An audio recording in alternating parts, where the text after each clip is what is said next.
The answer is no. I didn't need it, but there was a video of it running on Facebook Marketplace, and I couldn't pass it up. This is a Foley 61 automated saw sharpener. These came out in 1954, and I couldn't pass up the price. I was working in Florida, saw it on Marketplace, and went up and talked to the guy, and yeah, got it for a song. So I brought it home. The first thing I had to do was make a stand for it. The directions say that the stand should be about 50 inches, so quite tall. So it gave me an opportunity to work on some half-lap dovetails. I'm sure my dovetails look great from over there, but I'm going to use epoxy to put them together because they're not great. And I've got spalting on the wood here, so I think that'll also help kind of fill that in or harden it up a little bit. And so I made the stand, got it mounted with my friend Andy. Because you gave me the heavy onion. And now it's time to give it a whirl. I've got a saw here. It's a Disston and Sons. And whenever I use it, it seems like it pulls to the left. So I think that has probably got more to do with the set of the teeth. I have a tooth setter here. I've also never used that. So I'm going to give this a whirl.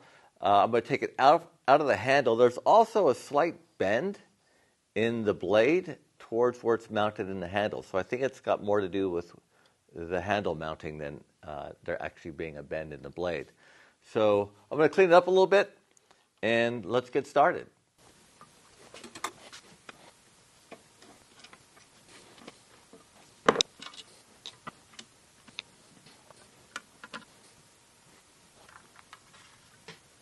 Once the handle's off, it straightens up nicely. So, so there's some interference there that I'm going to mess around with. I've also seen on YouTube from someone that knows what they're doing not to take the back off of it. So I'm not going to. I'm just going to clean it up with some 400 grit sandpaper and a bit of mineral spirits.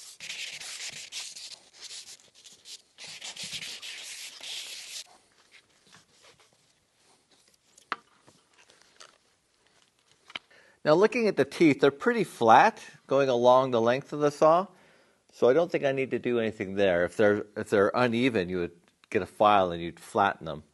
But I think we're good there. But in preparation of setting the teeth, I'm going to use a marker and just mark every other one. It's 16 teeth per inch, which is very small, and I really need to upgrade my glasses on this. But I'm just going to mark every other tooth with a marker, flip it around, and do every other tooth, and that way I can keep track when I go to set the teeth.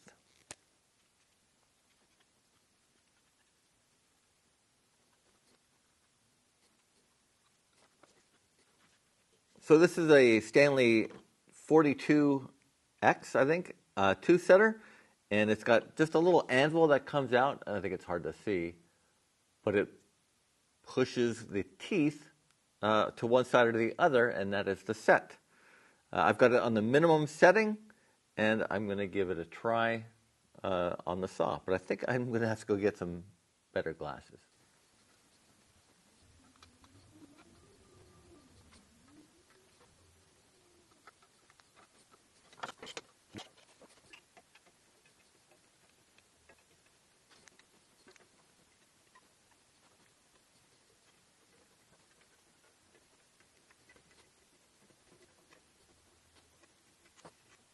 So my teeth are all set. Didn't take too long to do. Good thing I found a pair of 1.75s up at the house. Usually I'm a 1.25. And it's about time I bumped up. I know who watches my videos, so I know you guys know what I'm talking about. But now it's time to start reading the directions and figure out how this thing works. It's like I'm reading the news. All right.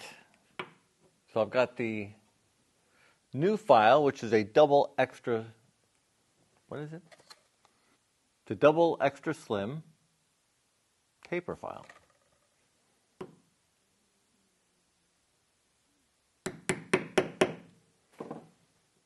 So that's ready to put back in.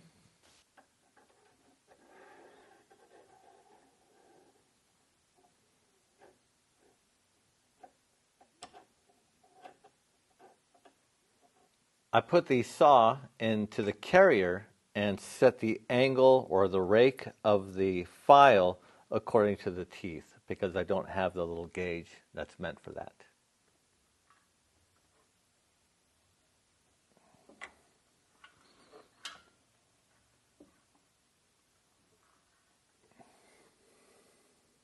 I think I'm ready to take it for a spin. I've got the depth adjustment, so it doesn't really saw the file yet, so I want to make sure that I'm tracking right for the advance.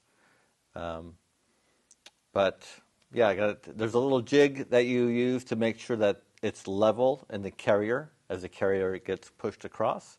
And then you just adjust the advance here, and I think I'm about right, so I'm going to give it a little test spin.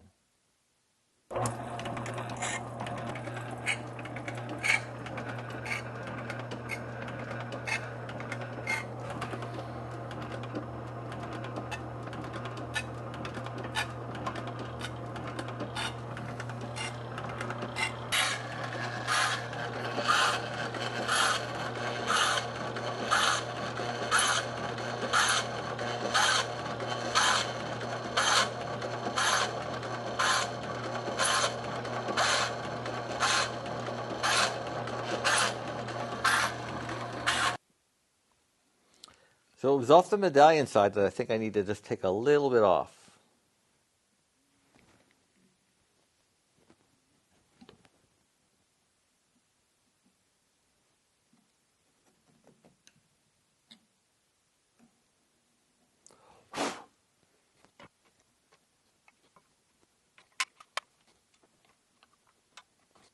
I got most of the bend out.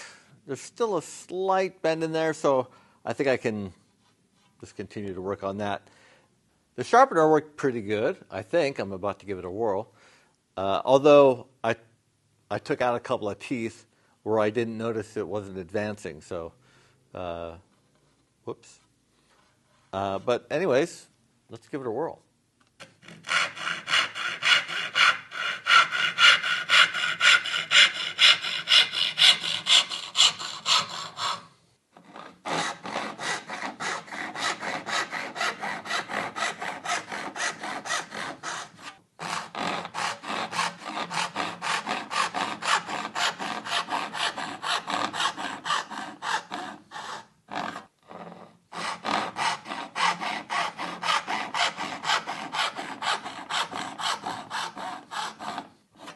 I would call that a success. It's no longer binding up.